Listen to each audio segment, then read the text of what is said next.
श्रीरामचन्द्रं शरणं प्रपद्ये श्रीरामदूतं शरणं प्रपद्ये। श्रीराम जय जय राम।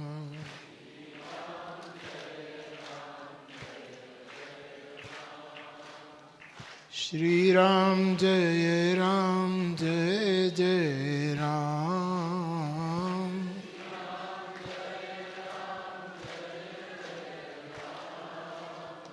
श्रीराम जय जय राम।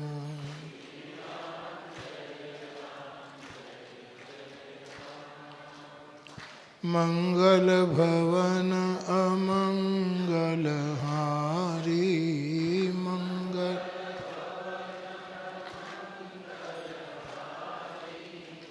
द्रवहु सो दशरथ अजिर बिहारी।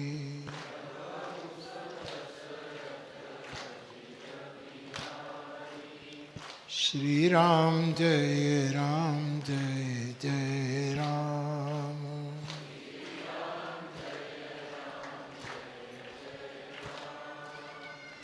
जय जय हनुमान गोसाई।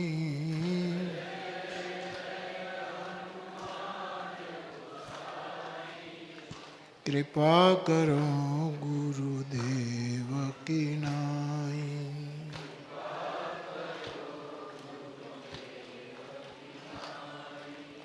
श्री राम जय जय राम।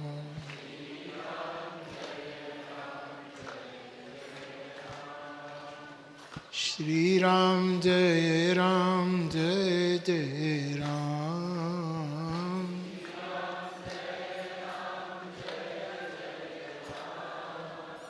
श्री राम जय जय राम।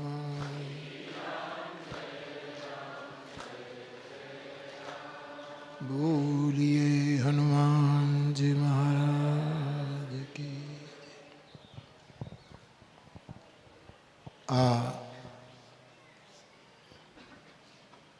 सात्विक प्रसंगे सौ प्रथम आ मानव मंदिरना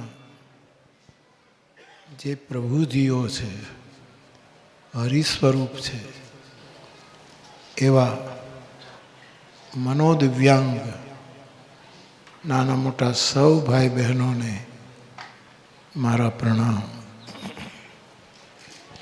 अने आ प्रभुजीओनी आरती उतारवा माटे,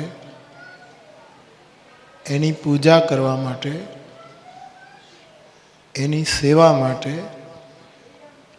एमनी सुरक्षा माटे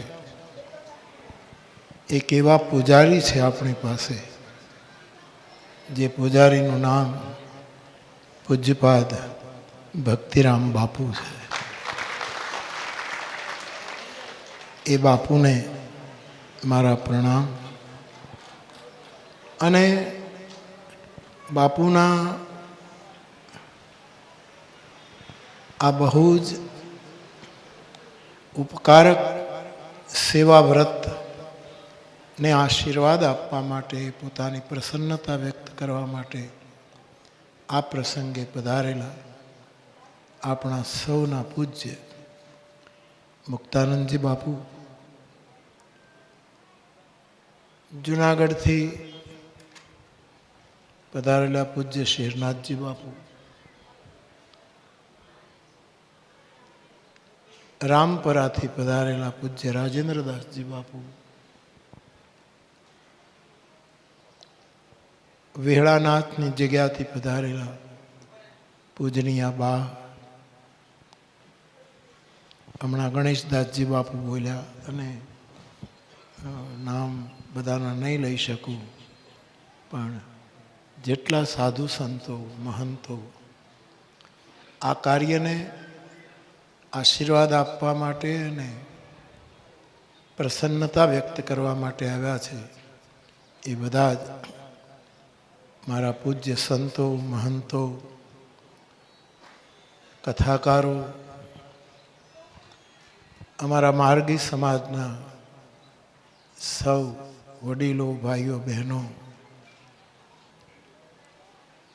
સમાજના વિવિધ વર્ગના અગ્રણીઓ, જેમણે બાપુના કાર્યમાં વગર માંગે પોતાનું ભાવ સમર્પણ કર્યો છે, એ સૌ અને આપ સૌ ભાઈ બહેનો, સૌને મારા પ્રણામ.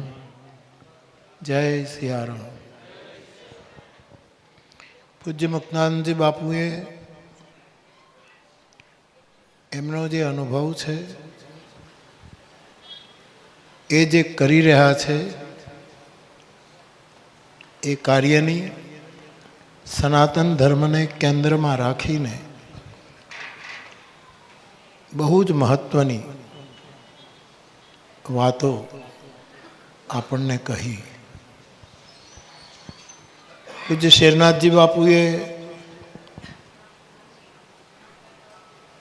પણ પોતાનો ખૂબ જ મોટો સદભાવ અહીં વ્યક્ત કર્યો. રાજેન્દ્રદાસ બાપુ ના પાડી હું કંઈ નહીં કહું. પૂજ્ય બા પણ લગભગ બોલે નહીં, પોતાના મૌન આશીર્વાદ આપે. ગણેશદાસજી બાપુએ પોતાના અનુભવ, આ બધા સંતોના હૃદયમાં જે કંઈ પડ્યું છે એ બધા જ વ્યક્ત કરી શકે. પણ બાપુ એ વર્ષ પહેલાં સાધુ મંદિરમાં પૂજારી હોય, એના બાળકોને ભણવાની તકલીફ હોય તો એવા બાળકો માટે કુમાર છાત્રાલયનો શિવ સંકલ્પ કર્યો, અને તે પણ બિલકુલ કંઈ પણ લીધા વગર એ બાળકોની સેવા કરવાનો સંકલ્પ. આજે સાધુ સમાજની દીકરીઓ એમને ભણવું હોય તો એમના માટેનું કન્યા છાત્રાલય બધા સંતોના હાથે લોકાર્પિત થયું. બાપુ, આપનો સંકલ્પ આ લોકોની સેવા કરતાં કરતાં એક નવો સંકલ્પ આપનો અમને બધાને પ્રેરણા આપી રહ્યો છે.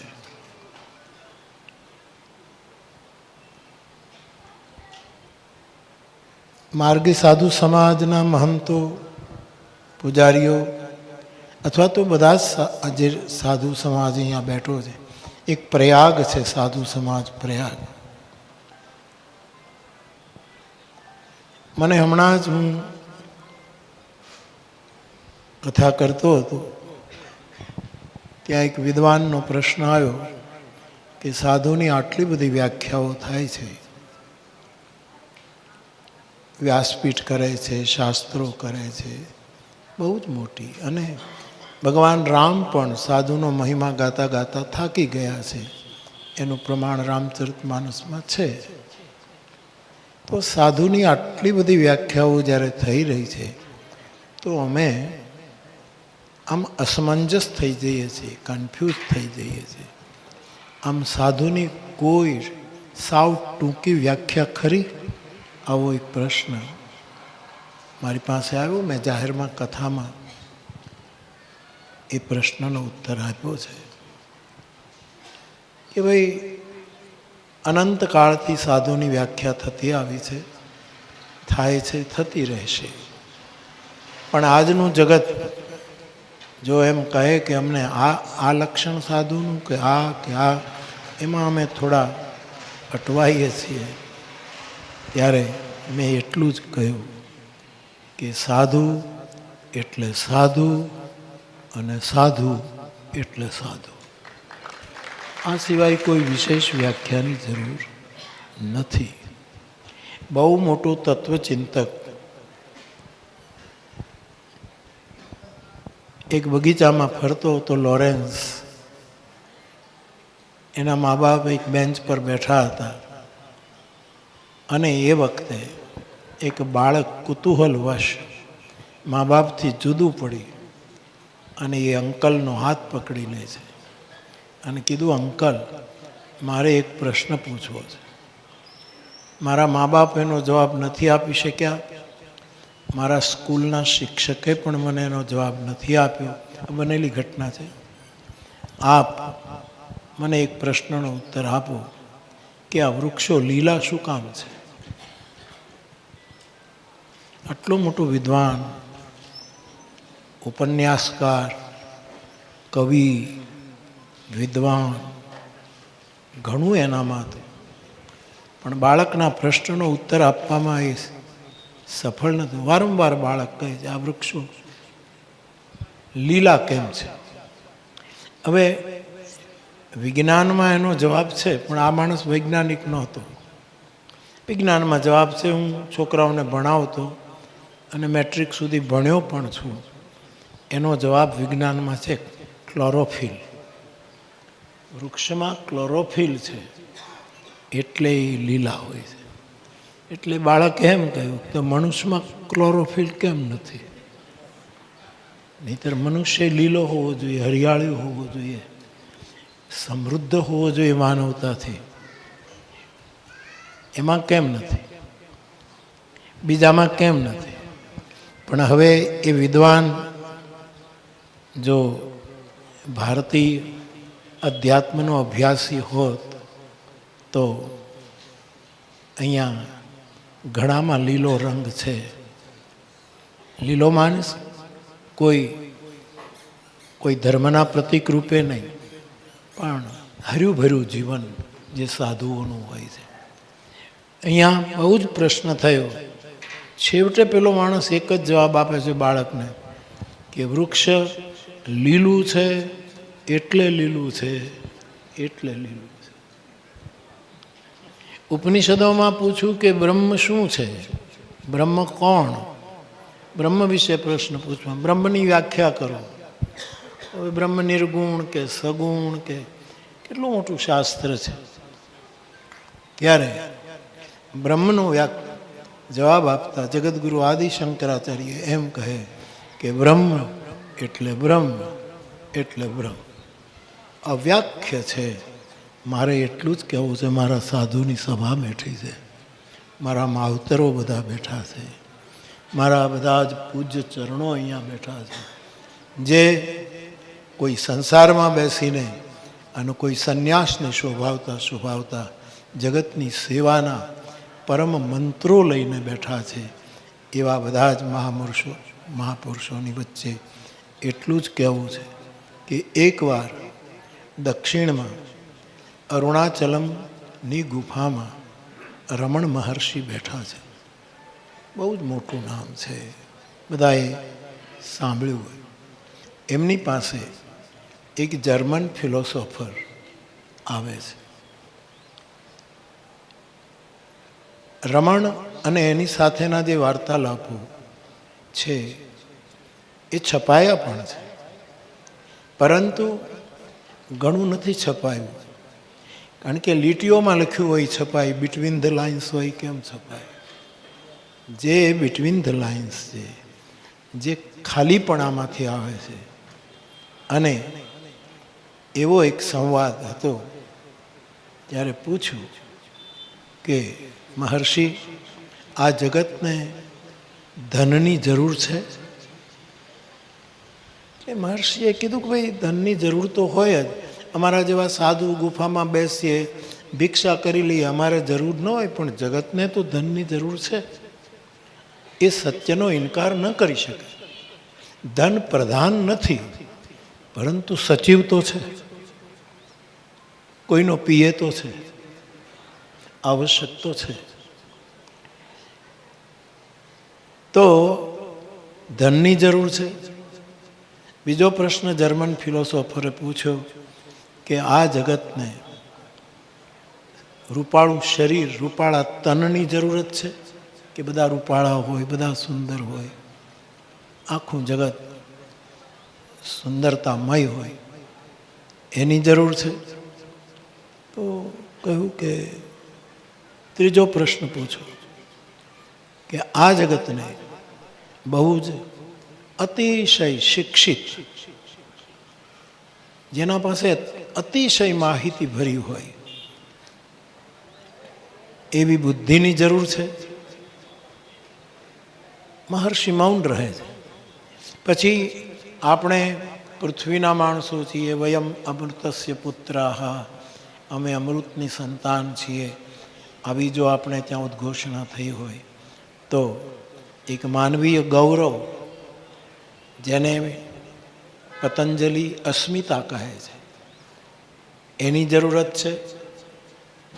પછી પેલા પત્રકારે આટલા પ્રશ્નો પૂછીને જવાબની રાહ જુએ છે, ત્યારે રમણ બોલ્યા છે, એ આપણા બધા માટે, ચાહે ગૃહસ્થ હોય, ચાહે સંન્યાસી હોય, ચાહે એકલો રામજી મંદિરના બારણાની પાસે સોમવારે લોટ માંગવા ગયો હોય અને જેને ઘરે દૂજાણું હોય એણે એના એક છાલિયામાં આરતીની વાટું પલાળવા માટે ઘી આપ્યું હોય, એ લઈ અને મંદિરના બારણાની પાછળ બેસીને કપાસમાંથી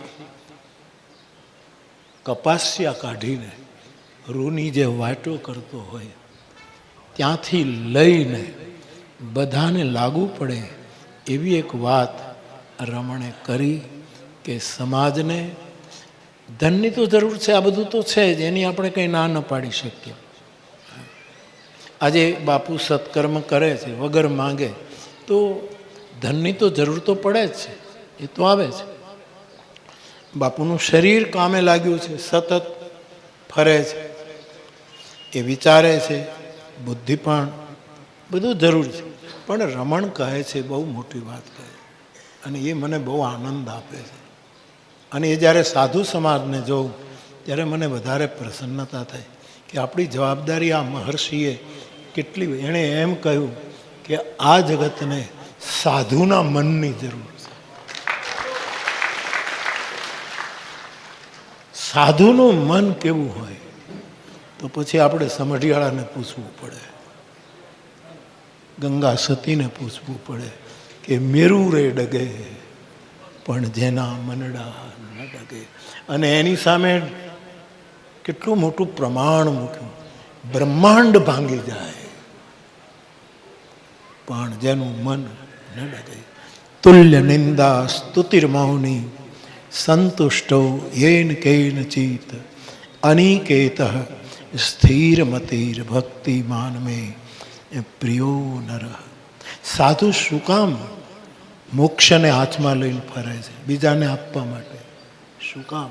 કારણ કે એણે આખી જિંદગી કાંટાઓની સાથે દુર્ભાવથી સંઘર્ષ નથી કર્યો.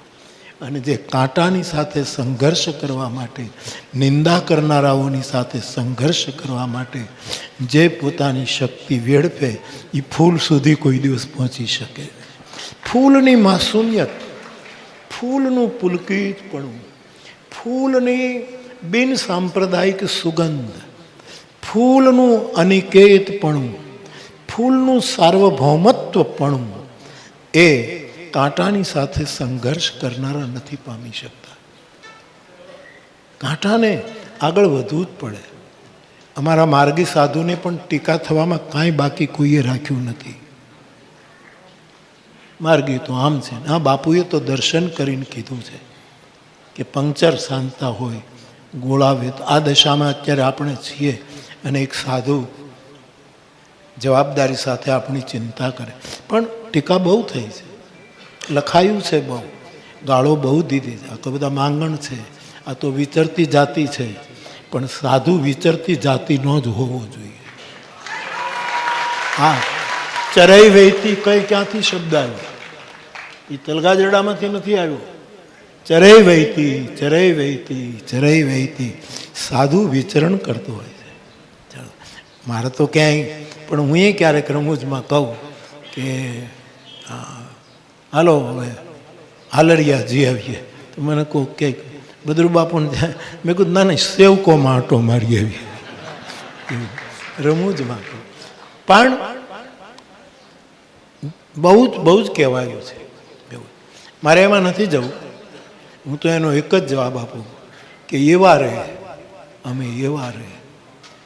તમે બધા કહો છો વળી તેવા રહે, પણ ભજન કરતા જો ભ્રષ્ટ થઈશું તો કોઈક ખૂણામાં બેસીને અમે કરીશું દામોદરની સેવા રહે. આ સમાજને સાધુના મનની જરૂર છે. અને સાધુનું મન એટલે પહેલું લક્ષણ રાગ દ્વેષ મુક્ત મન. આ સાધુનું મન છે. સુખાનુશયી રાગ, દુઃખાનુશયી દ્વેષ, આવું પતંજલિ કહે છે રાગદ્વેષની વ્યાખ્યા કરતા. શું કામ મહર્ષિ કહે?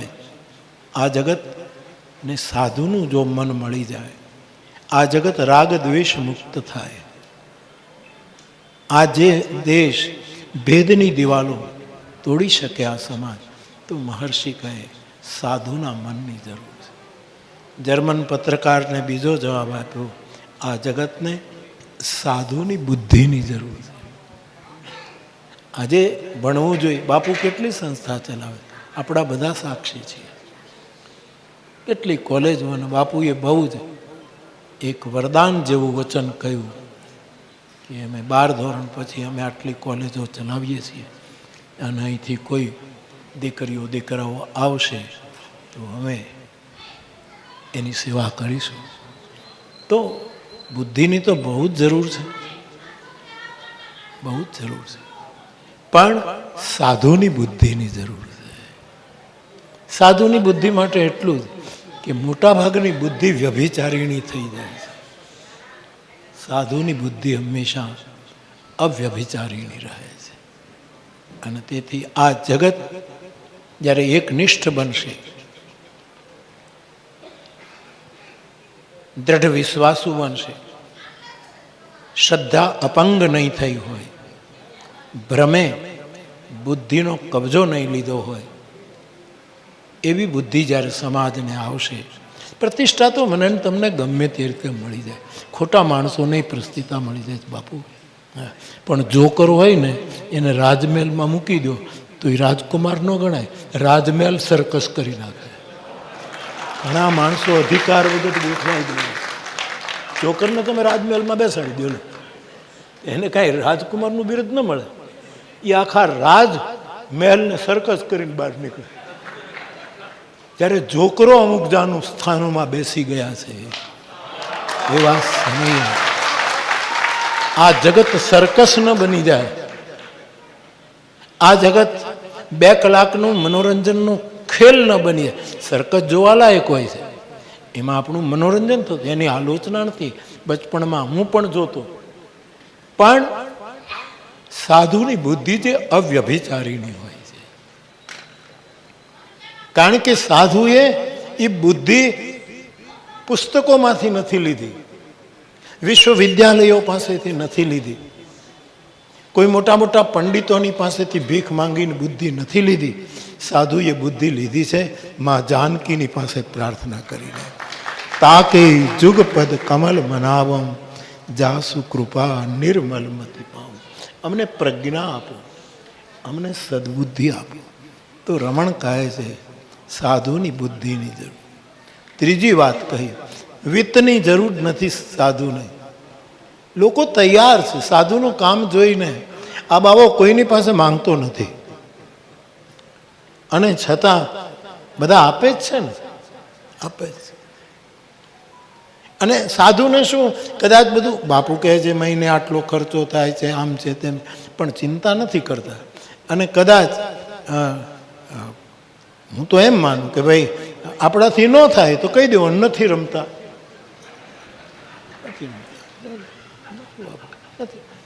પણ આ રમત રમતિયાળ સાધુની નથી. આ રમત જે રમતથી વંચિત રહ્યા છે, જે પ્રસન્નતાથી વંચિત રહ્યા છે, એવા એક સમાજની સાથે એની એની સેવા માટેની એક ગગનગઢી રમત છે. આ ધરતીની રમત નહીંતર સાધુ મેં જોયા. કાનદાસ બાપુને હું હંમેશા યાદ કરું. દ્વારકાનો આપણો બાપુ કલેક્ટર ગયા અને કીધું કે આમાં સરકારી જમીન થોડીક વાળી છે. હવે કાનદાસ બાપુને બિચારાને કંઈ ખબર ન હોય. એ મોડા જાગે, મન ફાવે ત્યારે સંત વાણી ગાય. અને કેવો ઓલિયો પુરુષ. એકવાર કહે કે અમારે ઓલા કરણને કહે કે કરણ, આ બુદ્ધ ભગવાનને એક મરેલા માણસનું મળદું જોયું અને વૈરાગ્ય આવ્યો, એ વાત જે છે એ મારે ગળે નથી ઉતરતું. કે બાપુ એવા તો 4-5 દાખલા. એને વૃદ્ધને જોયો, એક મૃતકને જોયો, આ બધું એણે જોયું. બીમારને જોયો ને એને વૈરાગ્ય. તો કે એ મૃતકને બીમારનું છોડી દે, પણ આ એક મરેલાને જોયો ને વૈરાગ્ય આવ્યો. આપણે તો કેટલાય મરેલાને જોઈ પણ વૈરાગ આવતું નથી. કાનદાસ બાપુ એમ કહે કે મર્યો હશે એની વૈરાગી હોવો જોઈએ. વૈરાગી કોઈ સાધુ મર્યો હશે એટલે એના વૈરાગના મૃત શરીરમાંથી પણ બુદ્ધને વૈરાગની એ સાધુપણું છે, એ સાધુતા છે. તો બુદ્ધ રમણ કહે છે સાધુને, સમાજને સાધુના ચિત્તની જરૂર છે. ચિત્તનું એક જ મોટું વિઘ્ન છે વિક્ષેપ, વારંવાર વિક્ષેપ. એટલે પતંજલિ કહે યોગસ ચિત્ત વૃત્તિ નિરોધા. સાધુ એક જ એવો છે કે જેના ચિત્તમાં વિક્ષેપ ન થાય.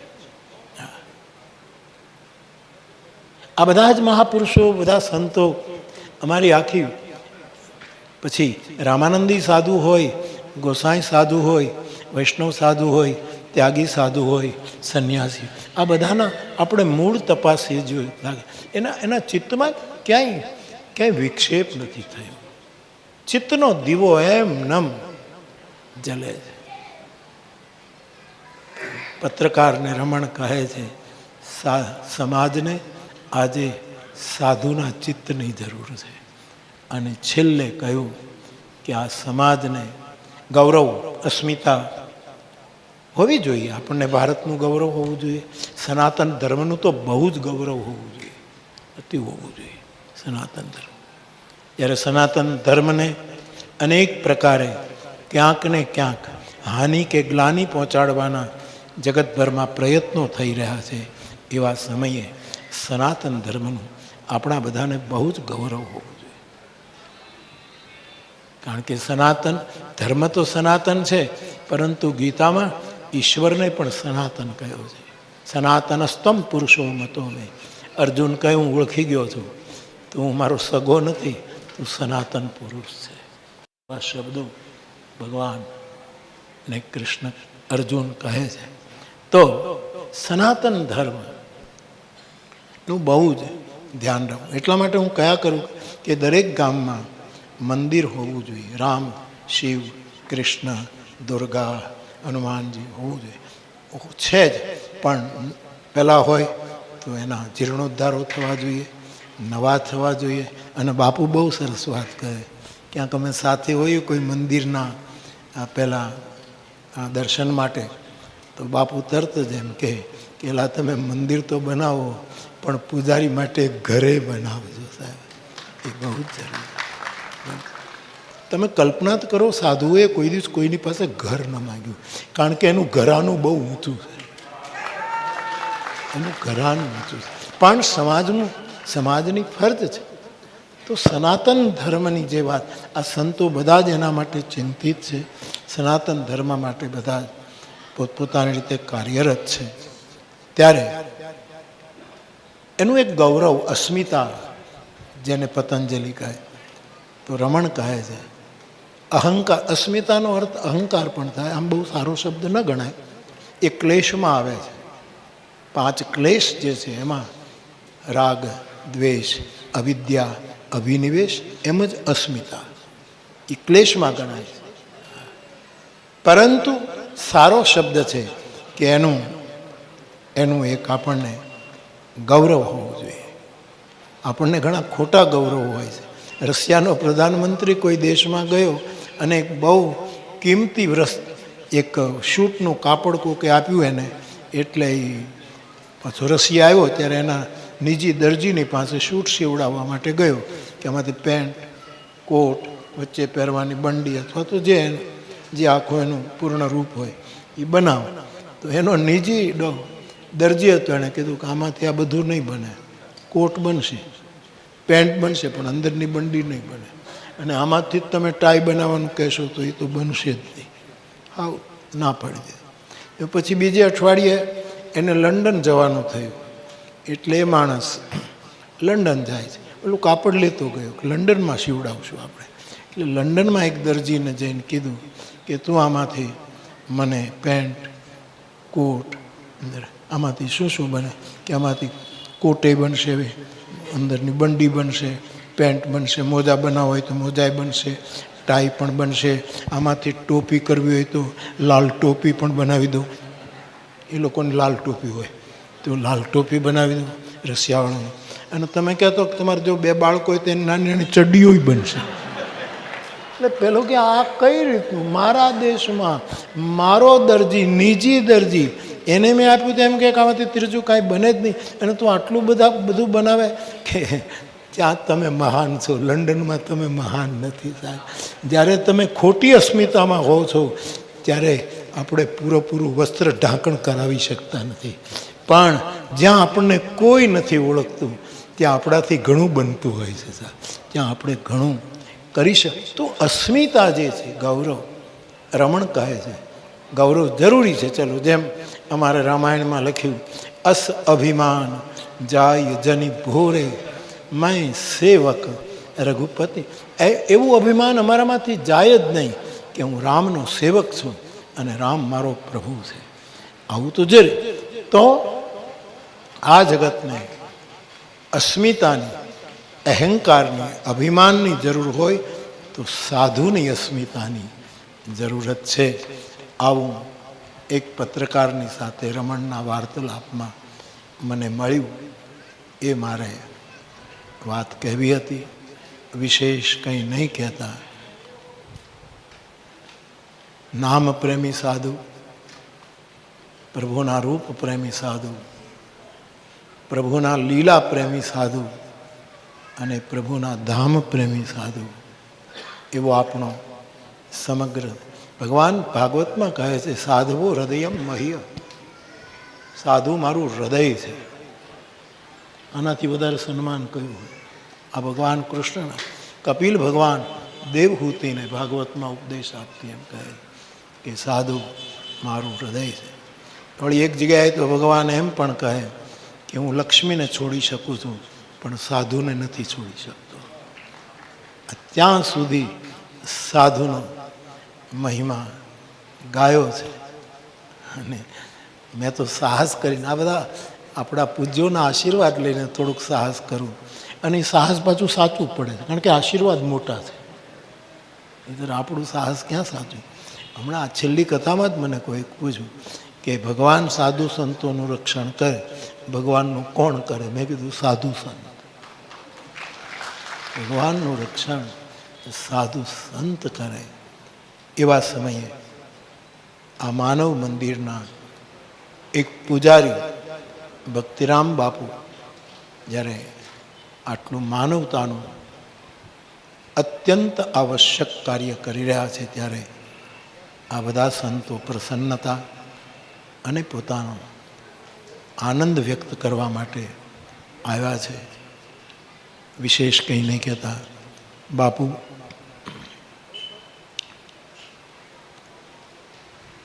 ઘણા કહે ને માથું માંગી લેજો. બાપુ માથું તમે માંગો ને માંગો તો અમે આપીએ નહીં, કારણ કે આપણું એ કામ નથી. પણ સાધુ સમાજના વિચાર માંગી લેજો. માથા આપવા સહેલા છે, જગતનું કલ્યાણ થાય એવા વિચાર આપવા, અને એ વિચાર પણ આચરીને આપવા, જીવનમાં ચરિતાર્થ કરીને આપવા. એના માટે આખો સમાજ અહીંયા ઊભો છે. આખી દુનિયા આજે, જયભાઈ વસાવડા કાલે જ મને કહેતો હતો કે એક પ્રશ્ન વાત પૂછવામાં આવી કે આ દુનિયામાં બધા કેમ કેમ દુઃખી કેમ છે, બધાને કંઈ શાંતિ કેમ નથી. એણે બહુ સરસ વાત કરી કે એક કારણ એક જ છે કે ખાલીપો છે, કાંઈક તૂટે છે, કાંઈક તૂટે છે. એને ભરનારો એક સમાજ છે જેને આપણે સાધુ સમાજ કહીએ છીએ. બાપુના આ પૂજારી કર્મને પ્રણામ કરું છું. આપ સૌને પણ હું પ્રણામ કરું છું. અને બીજું તો હું શું કહું, વ્યાસપીઠ તમારી સાથે છે, શું કહે. કે એક તો અમારો સંબંધ લૌકિક પણ છે, અમે મામા ફઈના છીએ, મારા સગા ફઈબાના દીકરા છે, એટલે એ સંબંધ તો છે જ, પણ અલૌકિક પણ સંબંધ છે કે આપ પણ કથા કરતા હતા, હું પણ કથા કરું છું. આપ પણ માનવતાના કામ કરી રહ્યા છો ને આ બધા સંતો પણ એ જ કામ કરી રહ્યા છે, એક કામ કરી રહ્યા છે માનવતાના. અને મોટામાં મોટું કામ જે એક વખત જાપાનમાં થયું હતું કે એક સાધુના ઉપર કોઈએ આક્ષેપ કર્યો, કોઈ દીકરીએ ભૂલ કરી, એને બાળકનો જન્મ થયો અને એક સાધુને ચડાવી દેવા માટે આક્ષેપ કર્યો. છોકરીએ કીધું કે આ બાળકનો બાપ આ સાધુ છે. ને આખું ગામ જે પગે લાગતું હતું, માનતા માનતું, એ લાઠીને શસ્ત્રો લઈને સાધુને મારવા માટે ગયા. પેલી છોકરીને આગળ કરી અને કીધું કે આ બાળક તારું છે, તારું પાપ છે, તારું બાળક. એમ અમારી દીકરી કહે. અને સાધુ બેઠો તો, મારું બાળક છે, ઓ એમ છે, એમ કરીને બાળકને લઈ લીધું. બાળકને શું કરે, રોજ બાળકને દૂધ પીવડાવે, એનું ધ્યાન રાખે, એનો મોટો કરે, આ બધું કરે. એકાદ વર્ષમાં પેલી દીકરીને પસ્તાવો થયો કે મેં એક સાધુના ઉપર હાલ નાખ્યું. આ બાળક તો એક કોઈ યુવકની સાથે મારો સંબંધ જોડાયો, એને લીધે બાળક, અને એનું નામ લઉં તો ગામ એને મારી નાખે, એટલે મોંઘામાં મોંઘો સાધુ સસ્તો મળે સાહેબ, એટલે મોંઘામાં મોંઘો હતો, પણ આનું નામ આપી દીધું. અને પછી દીકરી બહુ રડી, માફી માંગી, મારી ભૂલ થઈ. ત્યારે એના મા બાપ અને આખું ગામ જાય છે સાધુ પાસે, કીધું કે માફ કરજો સાધુ, આ બાળક તમારું નથી, આ તો આનું છે. એમ છે, લઈ જાઓ.